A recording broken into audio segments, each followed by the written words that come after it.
There's never been anyone like this before. A former president of a country, now a global phenom. I love my life now. It's just fun.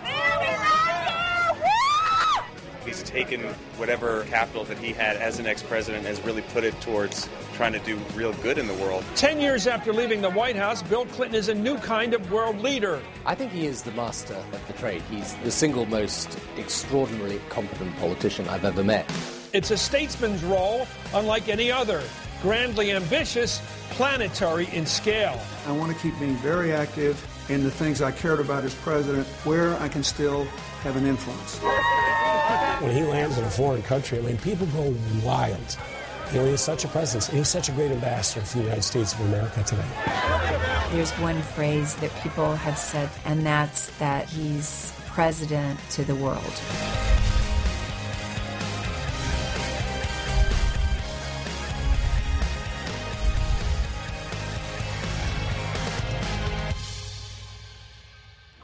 "62 heads of state, hundreds of corporate leaders, multinational types, movie stars, an unparalleled collection of the powerful and celebrated gathered together to assert and combine their influence.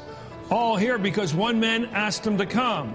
One of the very few people in the world with both the will and magnetism to command such a gathering, the 6th annual meeting of the Clinton Global Initiative in New York City." Ladies and gentlemen, please welcome the 42nd President of the United States, William Jefferson Clinton.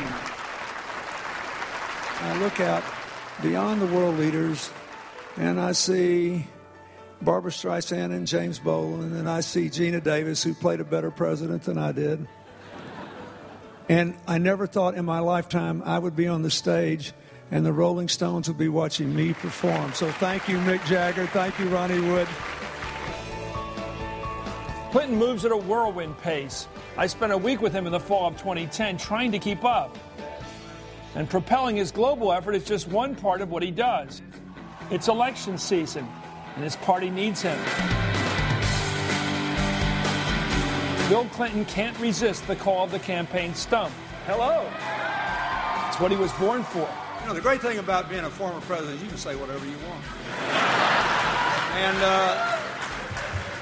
And of course, the bad thing is nobody really cares anymore, but you can say it. Hardly. Millions care what this former president has to say. I think in his post-presidential phase, his legacy is in the power of his personality and the example he sets of somebody being willing to persevere. It's been one of the most consequential ex-presidencies that we've seen. No longer the head of state, Clinton personifies America on top, a self-created success for a self-created country. Big, gregarious, outgoing, loving life, fun, personable. It looks like a furry animal, but it's a microphone. I mean, the best attributes of our country: caring, giving, willing to help, and I think President Clinton embodies that. Bill Clinton has become something new in the world. When he travels, he's received as an intercontinental head of state. It's a vision he's realized, a global role that's become a living, breathing phenomenon. Hello. Across the Atlantic, Clinton is incredibly popular. A few days after his global initiative and the campaign events, we catch up with him in Ireland. Here he christens an institute named in his honor. Welcome to the Clinton Institute. It's dedicated to American studies. And who knows America better than Bill Clinton? Some people think politicians shelter bears for a living. He stops to plant a tree, a ritual of hope he's performed dozens of times during his long career. Yet he still has the enthusiasm and humor of a first-timer. It's here at his institute that Clinton slows down to look inward and examine the monumental changes in his life since departing the White House. Did you ever have a pause where you thought, I don't know what I'm going to do next, and then this began to develop, this almost global role you play now? It is global. Well, in the middle of my second term as president, I began to think about what I would do, and in general, I thought of two things. I thought, number one, I want to keep being very active in the things I cared about as president, where I can still have an influence. And the second thing I wanted to do was to try to explain the world we're living in to my fellow Americans and to people around the world. So everything has sort of grown out of that. Following the former president is a little like going on a concert tour. Different cities, different countries, exuberant crowds, always the same feeling that wherever Bill Clinton arrives, it's an event, a happening to be experienced and remembered. Oh, he's a superstar, isn't he? He is the magnet that attracts all the rest of us iron filings towards him. If you can do it here, I can figure out how to put it everywhere and get it funded for you. I'll really help you. There is this combination of both an enormous intellectual capacity combined with an enormous heart. So there's no housing program for widows. There's one phrase that people have said to me, and that's that he's president to the world. Clinton rides an elephant in India, then tours earthquake damage, unveils a statue of himself in Kosovo, kicks a soccer ball in Harlem. He flies to South Africa to pay his respects to Nelson Mandela and cheers on Team USA at the World Cup.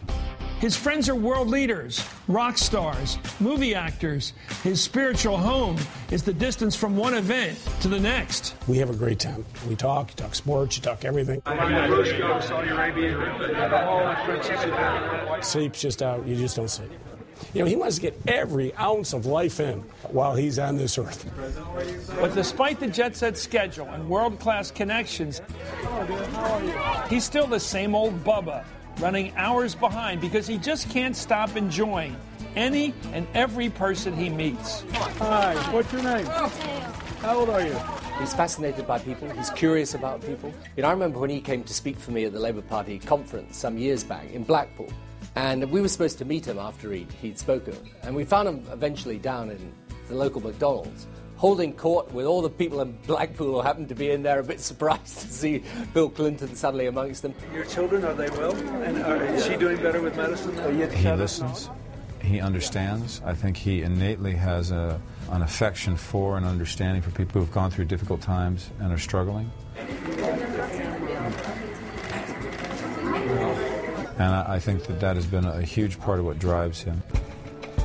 Like most world leaders, Clinton sees his post-presidency as a way to strengthen his legacy. Bill Clinton does believe in second chances, and to some extent I think he sees his post-presidency as being a second chance for himself. While the scale of Clinton's later life achievements is extraordinary, his post-presidency combines elements of several earlier presidents. The international stardom of Teddy Roosevelt, who won worldwide attention with his African safari. The public redemption of Herbert Hoover, who left office blamed for the Great Depression, but had his reputation enhanced when President Truman named him to direct famine relief in post-war Europe. And the low-key humanitarian work of Jimmy Carter, who's become an intrepid envoy to world hotspots, winning the Nobel Peace Prize. He's devoted his life to doing good deeds and monitoring elections. They both have a real emphasis on humanitarian works overseas. Not surprisingly with Bill Clinton, his has got much more of an amped-up celebrity dimension than Jimmy Carter's. Looking at Bill Clinton now, it seems obvious his post-presidency would be global and triumphant. 10 years ago, the outlook was far from clear.